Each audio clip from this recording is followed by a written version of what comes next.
Bienvenidos y bienvenidas a este nuevo contacto en el marco de la consulta por la calidad educativa a nivel internacional. En esta oportunidad conversaremos desde Puerto Rico con Rubén Estremera. Rubén es profesor de la Universidad de Puerto Rico, Núcleo Río Piedras, ha sido asesor de numerosas instituciones públicas y privadas, entre otras del propio Departamento de Educación de Puerto Rico. Tiene una amplia experiencia en el área de educación, del ejercicio de la docencia. Bienvenido, Rubén, a este contacto internacional. Gracias por la atención a esta actividad.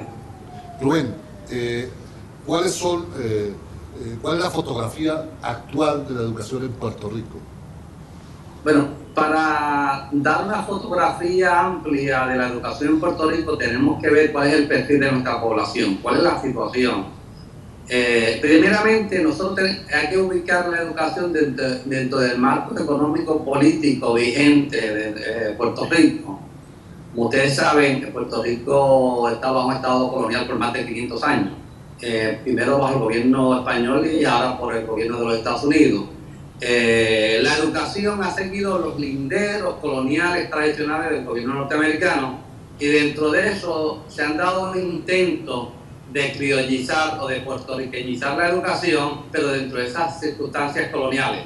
En términos generales, adelanto la tesis que todo proceso educativo que se da en Puerto Rico es para validar e institucionalizar la realidad colonial del pueblo de Puerto Rico. Frente a esto hay diversos grupos educativos en el ámbito de la sociedad civil que se han promovido una educación diferente. Y en algún momento en el diálogo vamos a estar hablando sobre esto. ¿Cuál es el perfil de la educación puertorriqueña? Nosotros tenemos una población de 3.9 millones de habitantes. Sobre 4 millones viven fuera de Puerto Rico. O sea, mayormente en Estados Unidos. Hay más puertorriqueños en Estados Unidos que en Puerto Rico. O sea, que eso refleja una situación económica social fuerte. Ampliándose esa diferencia desde el 52 en adelante, momento en que se crea el Estado Libre Asociado de Puerto Rico, que no es otra cosa que una condición colonial para el gobierno de los Estados Unidos. El 40% de nuestros estudiantes desertan la escuela. Y eso es una deserción amplia. Los estudiantes no terminan la escuela superior. Aunque nosotros tenemos el promedio más alto de educación posiblemente en América Latina, tenemos el 98% de nuestros estudiantes van a la escuela. Una tercera parte de nuestra población, estamos hablando de 1.2 millones, van a diversas instituciones educativas, universidades privadas, universidades públicas, el Departamento de Educación, escuelas secundarias, escuelas elementales. O sea, nosotros tenemos una estructura educativa bien cimentada, bien fuerte, dado el apoyo económico que recibe por el Congreso de los Estados Unidos en términos de becas a los estudiantes. Y eso ayuda. Tenemos un presupuesto del Departamento de Educación alrededor de casi 4 billones de dólares, sin contar los 1.5 billones que tiene la Universidad de Puerto Rico. O sea, que si hablamos entre los dos, estamos hablando de casi 5.5 billones de dólares en la educación. Tenemos un énfasis en un currículo que da atención a las cuestiones técnicas, a las cuestiones pragmáticas. Se desvaloriza todo análisis de la educación liberal, por ejemplo, el desarrollo del pensamiento, el pensamiento crítico. Se desvaloriza toda la cuestión de historia, la historia nacional del pueblo de Puerto Rico. Se desvaloriza la capacidad crítica del estudiante para cuestionar las relaciones de poder que se dan en una sociedad que es injusta. O sea, Puerto Rico es uno de los países de más desigualdad económica en América Latina. Entre ellos está Chile, y Puerto Rico es prima hermana en esa área. Aunque nosotros tenemos un ingreso per cápita de los más altos en América Latina, estamos hablando de alrededor de $23,000 por año. La pobreza llega a un 40%, así que podemos ver que la educación que se fomenta en nuestra sociedad es una educación dirigida a formar educandos para mantener las maquinarias, las estructuras económicas, todas las corporaciones norteamericanas en Puerto Rico, y se desvaloriza todo eso. Imagínense si nosotros les enseñáramos a nuestros estudiantes a que cuestionaran los derechos humanos, que cuestionaran las relaciones de poder que se dan entre un empleado y un empleador, que cuestione todas aquellas acciones que sean justas. Esto a las empresas privadas no les interesa. Por eso quien ofrece usualmente las recomendaciones para cambios curriculares es la Cámara de Comercio. Y yo puedo enviar un informe donde la Cámara de Comercio presenta como en 10 áreas recomendaciones educativas. Y si uno analiza esas 10 áreas, vemos que el enfoque es una visión técnica desvalorizada de una cuestión ética social. Así que nosotros tenemos, aunque tenemos un fuerte contenido educativo y hay proyectos educativos innovadores muy buenos, o sea, muy buenos. Tenemos como 6 o 7 proyectos en diversos pueblos de la isla, muy buenos, pero que provienen de la sociedad civil, que se alejan un poco de la que ofrece el Estado. Hubo un momento en el 70 y pico, 80, donde el Estado asumió una postura más clara y nosotros pudimos impulsar unos proyectos de pensamiento crítico, el pensamiento de Faz Borda, el pensamiento de Pablo Freire, el pensamiento de un sinnúmero de pensadores latinoamericanos que le dio fortaleza a nuestra educación, pero ese proceso con gobiernos asimilistas, con una visión norteamericana de la educación, fueron desvalorizando ese proceso. Aún así, ese proceso sigue en algunas escuelas y si a ustedes les interesa podemos hablar de algunos de esos proyectos educativos. Así que esa es la circunstancia actual. Bueno, actualmente los maestros están, yo diría, como en guerra con el Estado. Precisamente de eso te iba a preguntar.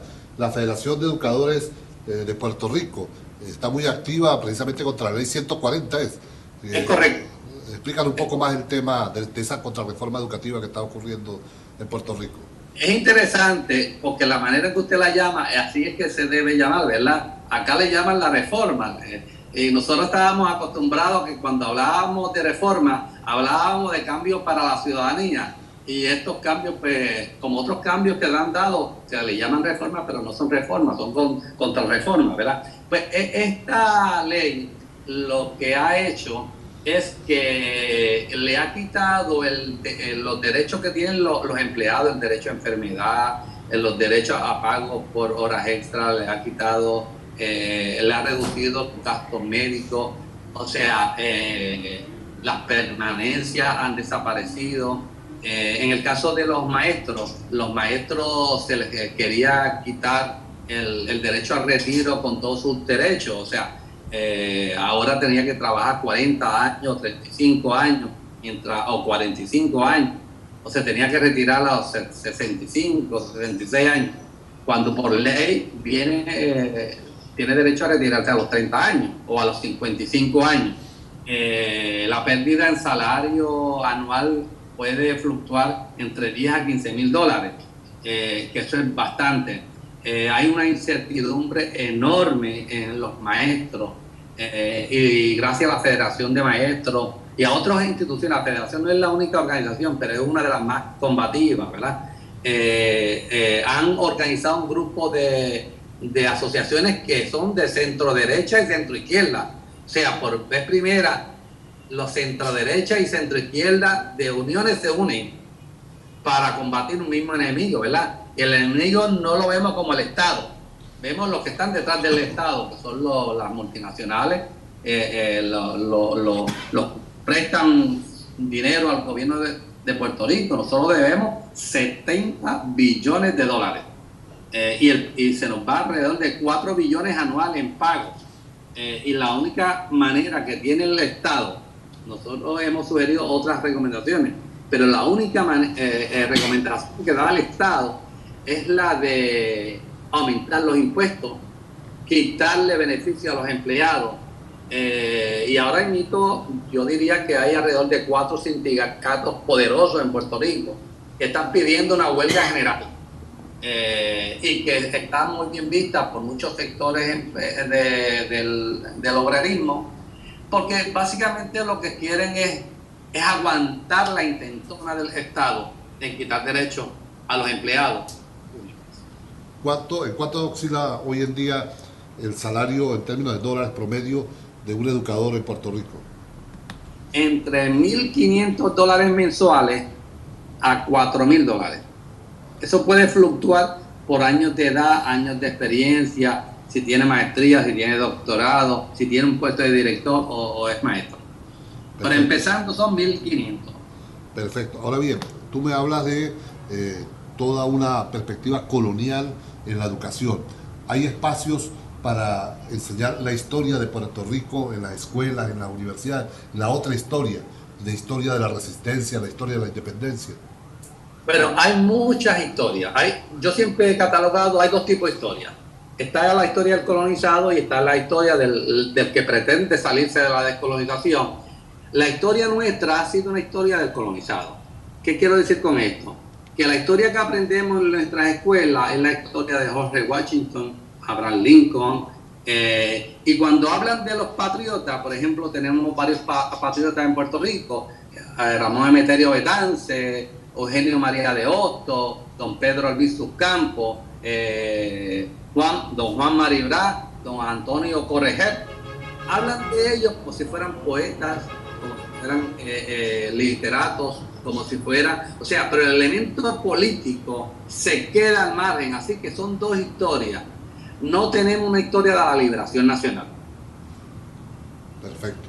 Ahora, continuando con el tema de la calidad educativa, ¿cuáles son las exigencias mayores de la sociedad puertorriqueña en este momento y del sector magisterial respecto a la transformación de su sistema educativo? Bueno, yo creo que aquí hay un elemento bien importante, tiene que ver con la participación.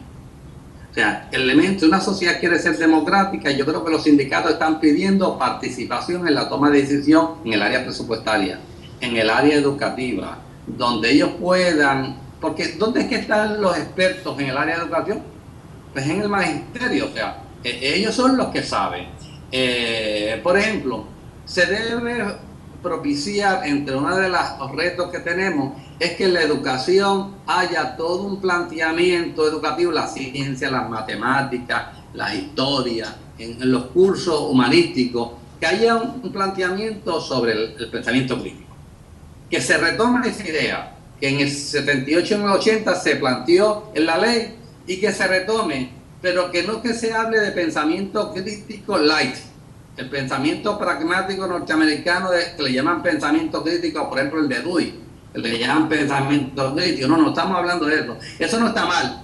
Lo que estamos diciendo es que tenemos que retomar el pensamiento crítico donde podamos hacer visible lo que es invisible. Podamos rescatar aquellas ideas que propician la desigualdad social, la lucha de género, la inequidad social. Y yo creo que si ese elemento de pensamiento crítico, según lo percibe Freire, Fassborda y estos distinguidos hermanos latinoamericanos, si esto se retoma, ayuda en algo a que se forme una ciudadanía preparada para un sistema que en su esencia es injusto y que pueda cuestionar, y lo pueda cuestionar a través de los sindicatos, a través de las organizaciones, a través de todos los movimientos. Eso por un lado. En el área administrativa se han dado unos intentos muy interesantes de regionalizar la educación. Eso tiene sus pros y tiene sus contras. Sus pros es que permite ampliar la base de participación de la gente en la toma de decisión. Y este es el ejemplo de la ley que se hizo en el 98 de la Escuela de la Comunidad, donde se le pasa el poder a la comunidad, ¿verdad? Pero cuando uno ve en la práctica ese proyecto, lo que se da cuenta es que se duplica o se repite las mismas relaciones de poder como si fueran centralizadas. O sea, tenemos una pequeña escuela que toma decisiones, pero toma decisiones de manera burocrática, tradicional, jerárquica, y no establece una participación genuina. Así que una de las áreas es descentralizar, pero con poder, desde las bases mismas de la comunidad y desde la misma base del magisterio. Hay diversos enfoques de proyectos. Yo creo que hay un programa que se llama PECES, y ese programa va dirigido, tiene el mismo alineamiento de Paulo Freire, de usar la educación como un proceso de liberación, donde las personas puedan entender su realidad personal y verla como esa realidad personal, atarla a realidades colectivas, y esas realidades colectivas inmediatas atarla a realidades más amplias, de tal manera que él vea que la relación entre él y otras personas es una relación de poder que entre él y el Estado, él y la economía. Y yo creo que ese proyecto pues es muy bueno porque ayuda a crear empresarios colectivos, ¿sabes? A crear empresas colectivas donde tomen conciencia de que una liberación económica implica una liberación personal. Y ese proceso que se está dando ahí es muy bueno. Hay otro programa muy bueno que se llama Casa Pueblo, no sé si lo han escuchado, allá en Venezuela. Casa Pueblo es un proyecto de resistencia nacional, es educativo, tiene una radio, y las juntas las constituyen los mismos miembros de la comunidad. Las tomas de decisiones están basadas en principios, no pecuniarios, basados en los beneficios de la sociedad, y ha tenido la capacidad este proyecto de atraer personas de centro izquierda y hasta de derecha, bajo la cuestión ambiental, para enfrentar al gobierno a que no use el terreno nacional para entregarle las minas de Puerto Rico a extranjeros. En la década del 70 y 80 ese programa fue efectivo.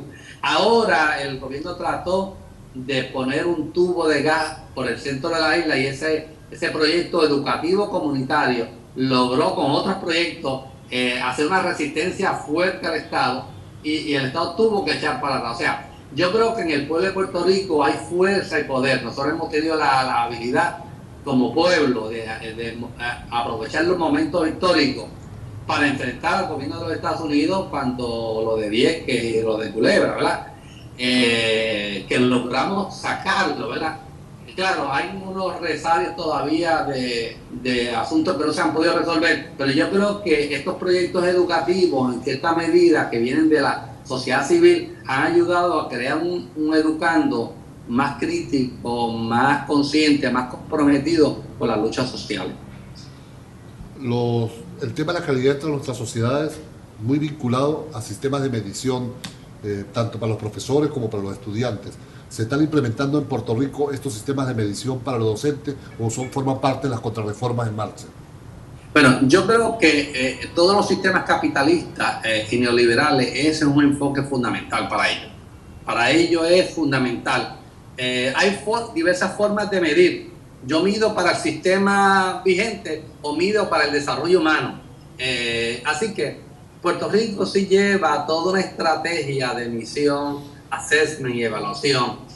Le voy a dar un ejemplo para que vea el ímpetu que hay en lo de evaluación, pero es con un propósito. Las grandes transnacionales en Puerto Rico quieren asegurarse que nuestros estudiantes tengan los estándares mínimos para trabajar en sus empresas. Así que el propósito de la medición y evaluación tiene un fin pecuniario, no es un propósito de desarrollo personal. Por ejemplo, nosotros tenemos 46 instituciones de acreditación de programas educativos a nivel de universidad. ¿Usted sabe lo que es eso? 46 instituciones. Tenemos más de 100 y pico de acreditaciones profesionales. La Universidad de Puerto Rico se puso como meta que para el 2014-2015 el 100% de los programas universitarios estuvieran acreditados. ¿Qué tiene que ver esto con evaluación y medición? Pues tiene que ver mucho. Porque estas agencias acreditadoras, el centro de atención son los instrumentos de medición y de evaluación. Y tienen unos estándares, pero cuando uno analiza esos estándares, es como si uno estuviera diciendo allí qué competencias debe tener un egresado para trabajar en la fábrica, para trabajar en la telefónica, para trabajar, o sea, el foco de atención de todas estas agencias acreditadoras profesionales va en esa línea. Tan es así que se inventaron, yo soy un especialista en currículum a nivel universitario, y en la década del 80 se inventaron en Puerto Rico lo que se llama un perfil del egresado. Y el perfil del egresado lo que quiere decir es perfil para quién. Y cuando uno ve, yo hice un análisis de los perfiles de egresados de las universidades en Puerto Rico y me di cuenta que la visión pragmática, utilitarista de cada uno de los indicadores de perfil iban dirigidos a ser un buen empresario, a apoyar a un empresarismo capitalista burdo. Así que en el proceso de asesoramiento que yo he dado a las instituciones, me monto sobre el perfil, porque hay que tenerlo, es una reglamentación establecida. Me monto sobre el perfil para tratar de crear un perfil social, colectivo, de conciencia crítica, y eso, pues, dentro del mismo monstruo, uno puede ir transformando el monstruo para darle una línea más de conciencia social. Así que yo diría, en Puerto Rico se llama, la estrategia se llama assessment, no sé si allá en nuestros hermanos, bueno, yo hasta escribí un libro sobre eso, ¿verdad? De cómo se debían evaluar, pero desde una perspectiva liberadora, de cómo se debería usar la evaluación y el assessment en los programas académicos, en las instituciones, a nivel administrativo, a nivel de la enseñanza y el aprendizaje, y a nivel de los servicios de apoyo. Pero yo, en términos generales, yo diría que en Puerto Rico hay mucho dominio en las instituciones, en esa área. Lo único que su propósito es cuestionable. Pero en términos técnicos hay mucho conocimiento en esa área. Puerto Rico, Cuba y América Latina tienen una tradición común, que se expresa en luchas a través del tiempo, pero también una cultura. En Venezuela, Puerto Rico vuelve a estar en vigencia culturalmente a partir de Calle 13, de la música. Sí, nuestros hermanos de Calle 13, sí. Calle 13 contó un discurso precisamente de palmar con los jóvenes. Conocimos a Calle 13 la fatídica noche de la muerte de Filiberto Ojeda, pero después, con su canción en homenaje a Filiberto, pero después de eso hemos conocido una Calle 13 que logra empalmar con la juventud profundamente, con sus letras, con su ritmo.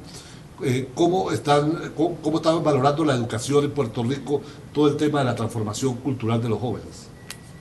Mire, el elemento cultural se convierte en un elemento fundamental en Puerto Rico. Déjeme darle un retroceso histórico.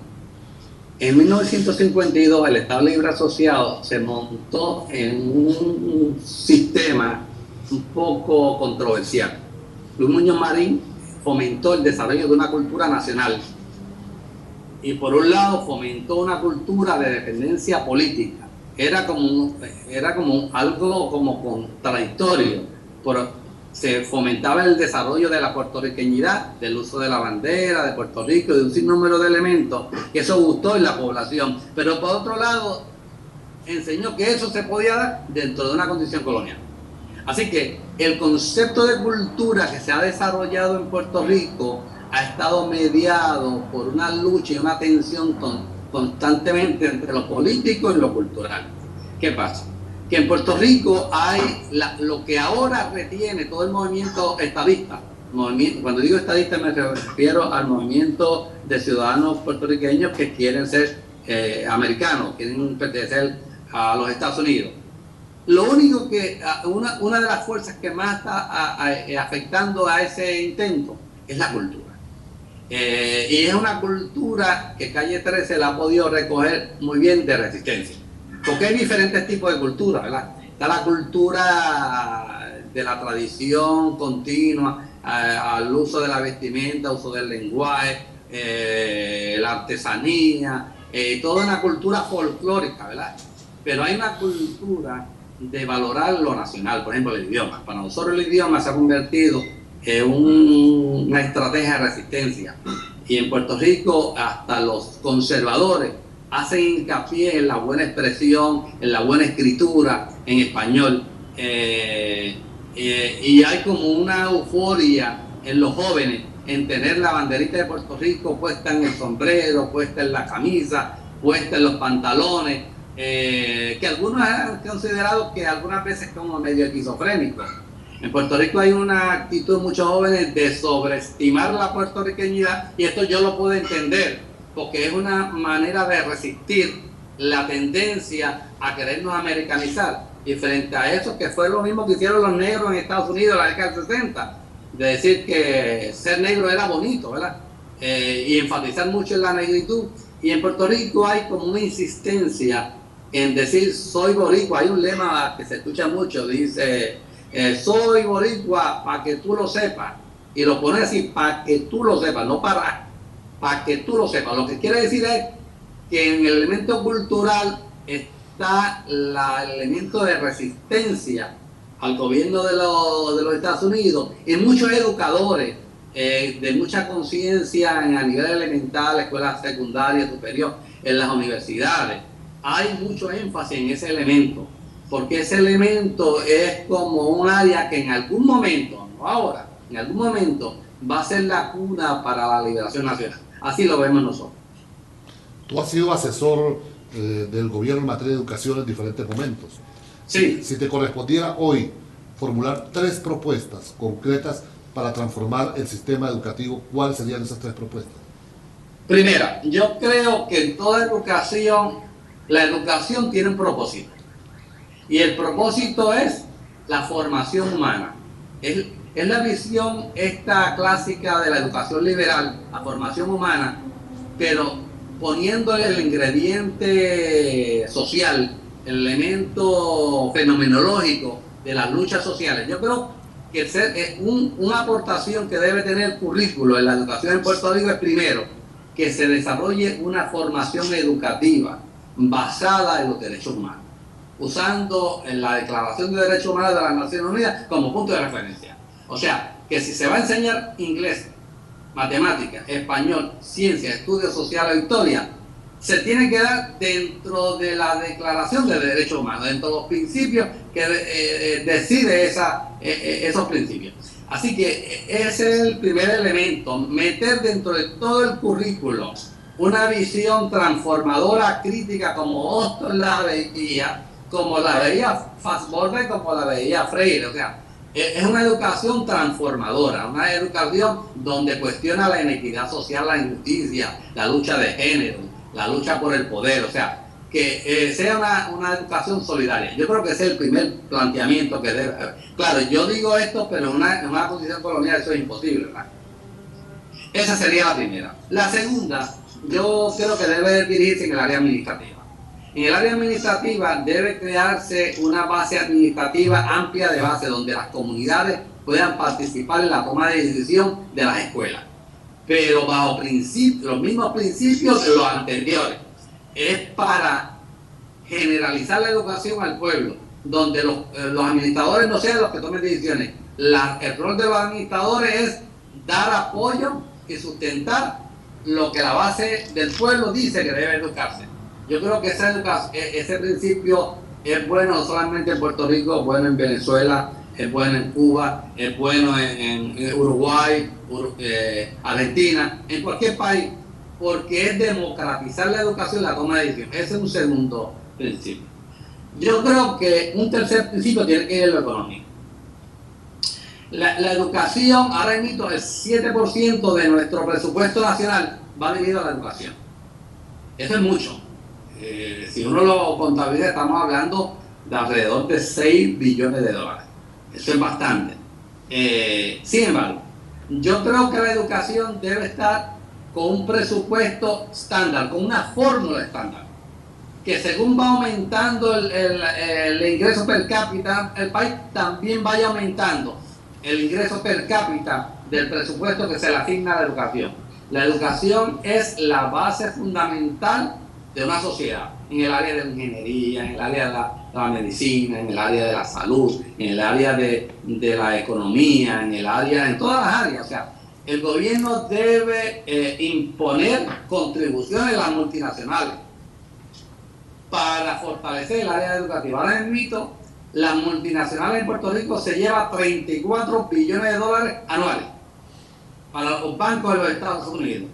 Nosotros somos el segundo país que más le compramos a los Estados Unidos y somos una isla de un poquito más de 100 por 35 millas, con una población de 3.9 millones. Sin embargo, somos el segundo o el tercer país en el mundo que le compramos más a los Estados Unidos promedio. O sea, nosotros somos una máquina de consumo en Puerto Rico. El consumo es exagerado. Así que yo creo que si esas multinacionales se llevan 34 billones de dólares, por lo menos un 10% de esos 34 billones debe quitársele a ellos, debe exigírsele que lo pague, y parte de ese por ciento someterlo a la educación. Básicamente yo diría que esas son tres áreas, una en el área educativa, y hay otra que es en el área de servicio. Una institución educativa siempre tiene tres componentes fundamentales. Tiene la administración, tiene el servicio, tiene la enseñanza y el aprendizaje. En la enseñanza y el aprendizaje, fomentar el pensamiento crítico. En el área administrativa, desarrollar una administración de base popular. En el área de servicio, establecer una relación de servicio entre estudiantado, administradores y docentes, donde lo más importante sea la enseñanza y el aprendizaje. Ahora mismo, si uno ha analizado algunas instituciones educativas, y tiene esos tres componentes. Y el área que más presupuesto algunas veces tiene de proporcionar es el área administrativa y de servicio. Y esa no debe ser el área fuerte. El área fuerte debe ser enseñanza-aprendizaje. Y entonces los servicios están como desconectados de la base. Es como si hubieran unos expertos diciendo estos son los servicios que se deben dar, y los jóvenes le están diciendo no, los servicios son estos. O sea, así que el área de servicio tiene que democratizarse, porque hay toda una visión burocrática del servicio que se desconecta de las bases comunitarias y de las bases de aprendizaje.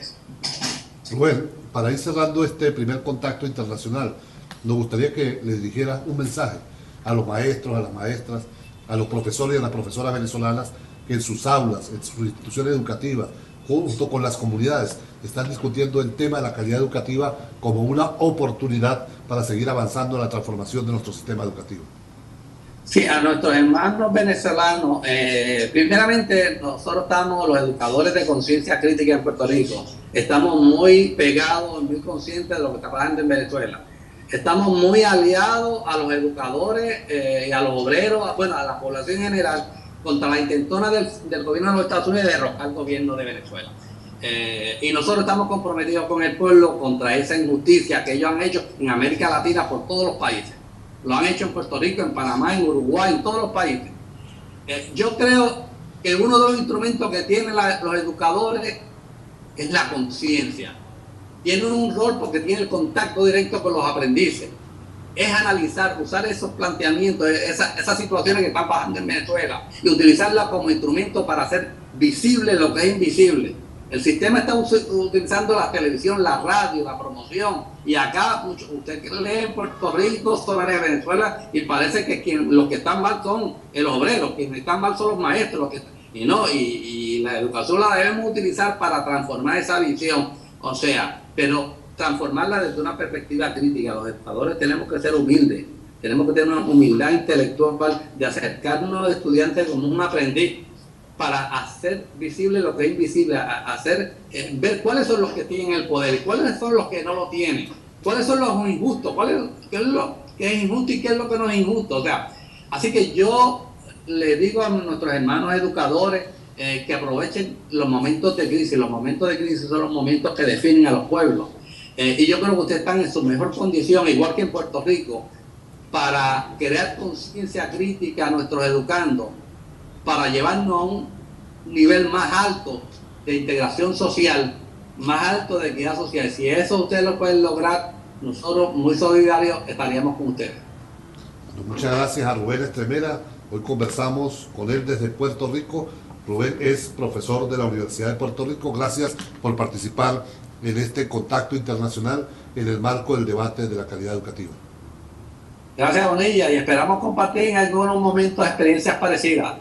Y como siempre, recibir el apoyo de ustedes, del pueblo venezolano, para la liberación nacional del pueblo de Puerto Rico.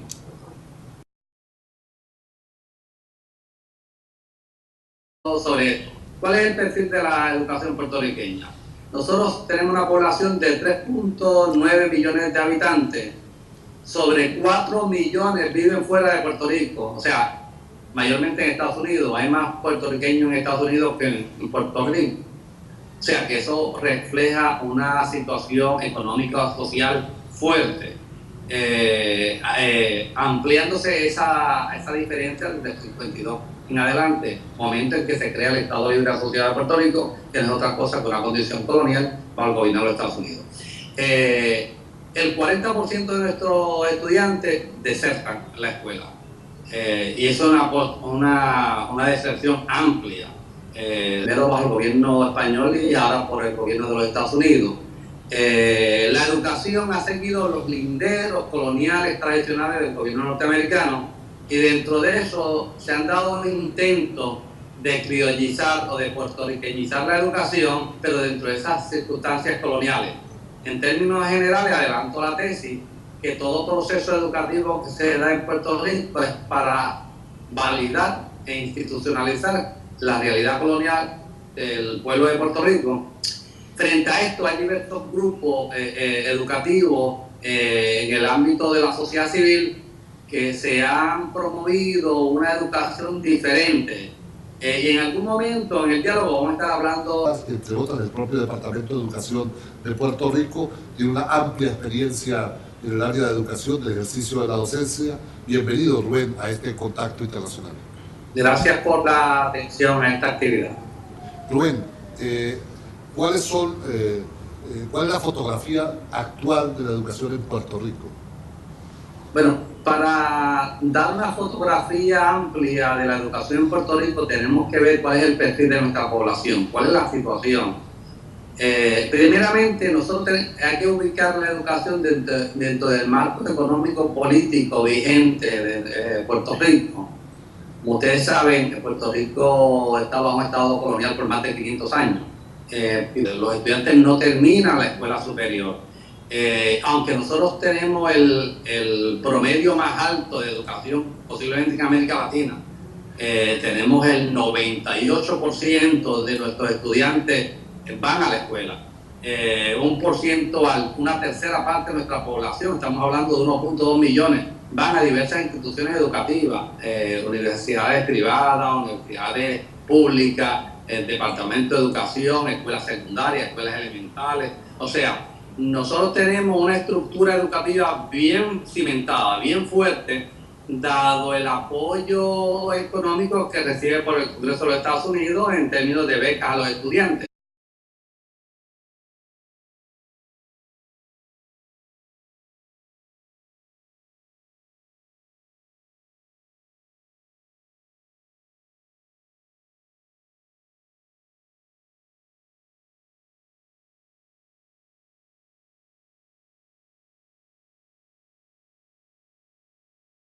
Bienvenidos y bienvenidas a este nuevo contacto en el marco de la consulta por la calidad educativa a nivel internacional.